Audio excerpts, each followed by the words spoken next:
बस एक नज़र उसको देखा, दिल में उसकी तस्वीर लगी।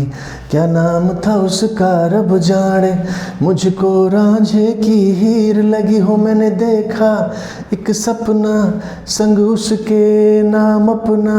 मैं जोड़ आया, मैं उथे दिल छोड़ आया। मैं ट्रक लाया, मैं उथे दिल छोड़ आया। ड्रम। हेलो बच्चों, चलो भाई एक बढ़िया सवाल करते हैं आज फिर से, ठीक है। देखो क्वेश्चन क्या है, आप ध्यान से पढ़ो। एक ट्रक है जो एक सर्कुलर ट्रैक पे चल रहा है, ऐसे करके सर्कुलर ट्रैक बना हुआ बढ़िया से, एकदम बढ़िया से बना हुआ है, ठीक है। और वो उसके बीच में वो फील्ड है, मतलब एक फील्ड के चारों तरफ ट्रैक बना हुआ है ऐसा। ये वाला फील्ड है और ये वाला आपका एक ट्रैक बना हुआ है इसके चारों तरफ, ठीक है। इस ट्रक ड्राइवर को बेसिकली पी से क्यू तक पहुँचना है, डायमेट्रिकली अपोजिट पहुँचना है। आप पढ़ सकते हैं question, diametrically opposite points on circular track, ठीक है। अच्छा सर, अब वो मिनिमम टाइम में पहुंचना चाहता है, तो उसने क्या देखा कि उसने कुछ एंगल यहाँ पर कवर किया, कुछ तो उसने यहाँ ट्रेवल किया, फिर उसने फील्ड में ट्रेवल किया। क्योंकि मिनिमम टाइम का हमको पता नहीं ना कि कैसे मिनिमम टाइम में पहुँचेगा। आप सोच सकते हो उसने डायरेक्ट ही चला जाता, लेकिन डायरेक्ट जाने में क्या दिक्कत है कि यहाँ पर उसकी स्पीड कम है, वो ज़्यादा तेज चला नहीं सकते ट्रक को, स्पीड कम रखनी पड़ेगी, हाफ रखनी पड़ेगी इसकी। देखो V0 है और यहाँ पे स्पीड डबल है, लेकिन अब यहाँ से अगर वो सीधा चलता है यहाँ तक पूरा, तो उसको लेंथ ज़्यादा ट्रेवल करनी पड़ेगी। इसलिए तो मिनिमम टाइम के लिए कुछ ऐसा करेगा कि पहले कुछ देर तक तो चला वो इस ट्रैक पे, और फिर उसके बाद वो कहाँ चला, फिर वो चला आपका इस फील्ड में चला। बोलो क्लियर है। तो चलिए मिनिमम टाइम के लिए हमें बताना है कि थीटा क्या होगा, थीटा की वैल्यू क्या होगी जिससे कि वो मिनिमम टाइम में पहुंच सके पी से क्यू तक। तो चलो करते हैं इसको। देखो तो पी से आर तक, तो टाइम देख लेते हैं कितना टाइम लगा इसको। पहले इसको टाइम चेक करेंगे। टाइम लगा इसको ये वाला जो टाइम लगा P R by 2V0 plus उसके बाद आ जाएगा बेटे आपका आर क्यू बाई V0 आ जाएगा। तो पी आर कितना है भाई, पी आर हमारा है ये वाला जो है वो है are theta upon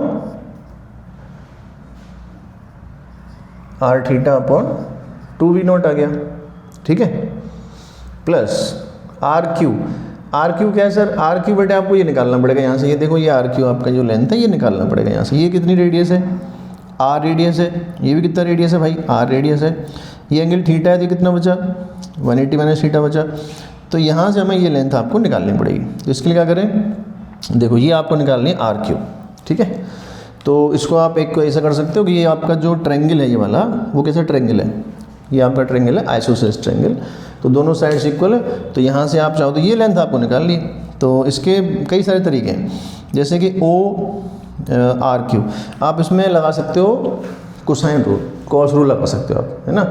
cos rule सबको याद होगा। ये भी कर सकते हैं अपन कि भाई ये एंगल आपको पता है, तो इसका स्क्वायर माइनस इसका स्क्वायर अपॉन ऐसे करके भी अपन कर सकते हैं। कैसे, देखो ये कितना एंगल है, ये आपका हो गया 180 माइनस थीटा। आप इसमें कोसाइन रूल लगा दो, ठीक है। या फिर आप एक काम कर सकते हो, यहाँ से एक परपेंडिकुलर डाल दो, इस पर परपेंडिकुलर डाल दो और ये वाली लेंथ निकाल लो, उसका डबल कर दो, ये भी कर सकते हैं, ये ज़्यादा बढ़िया है। चलो भाई यहाँ से एक परपेंडिकुलर डाल देते हैं, तो ये लेंथ आ जाएगी हमारी। अब ये क्या करेगा, ये इसको दो पार्ट्स में इक्वल पार्ट्स में डिवाइड करेगा। तो एंगल क्या हो गया फिर, ये 180 माइनस थीटा बाई 2, ये हो गया आपका 90 minus theta by 2, 90 minus theta by 2। ये तो ये साइड आपको निकालनी है, देखो हमें ये निकालना है। तो फिलहाल तो मैं लिख देता हूँ इसमें आर क्यू, ये हो गया आर थीटा। अब ये लेंथ आपको निकालनी है, तो इसको अलग से निकालना है थोड़ा सा पहले। देखो ये है बेसिकली ऐसा है, ये देखो इस तरीके से यहाँ से एक परपेंडिकुलर डाल देंगे। ये वाला एंगल आपको पता है 90 माइनस थीटा बाई 2, ये हमको निकाल लिया लेंथ, इसको x मान लेते हैं, ये r है।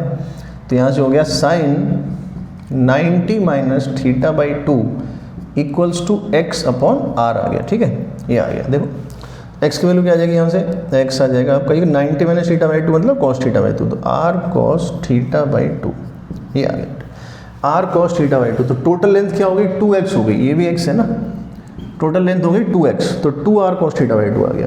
तो यहाँ पे हम लिखेंगे 2r cos theta by 2 upon V0, ये आ गया।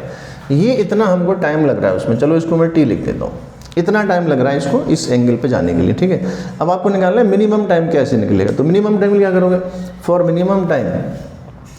Minimum time we will use mathematics, because mathematics is the language of physics.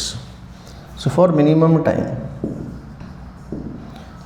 dt by d theta equal to 0 करते हैं इसको भाई। तो ये आपका आ गया r बाई 2v0, तो यहाँ पे आ गया, और प्लस 2r बाई v0, और इसका हो गया cos थीटा बाई 2 का माइनस का साइन थीटा बाई 2, माइनस का साइन थीटा बाई 2, ये आ गया हमारा, और इनटू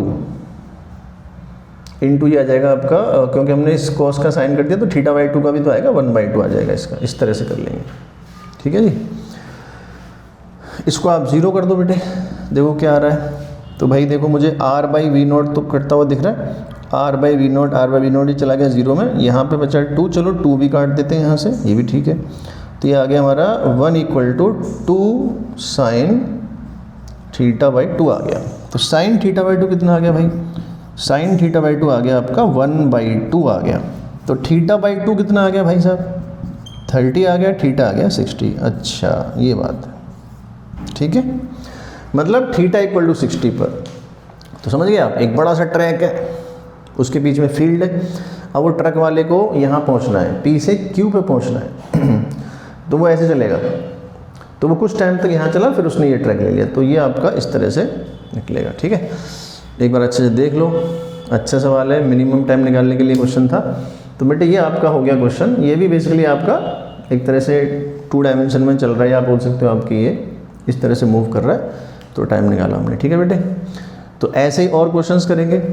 देखो पहले हम क्वेश्चंस करने वाले हैं इसमें बहुत सारे डिफरेंट वैरायटी के, लेकिन बहुत अच्छे क्वेश्चंस, वेरी गुड क्वेश्चंस, जो आपके कॉन्सेप्ट्स को क्लियर करेंगे।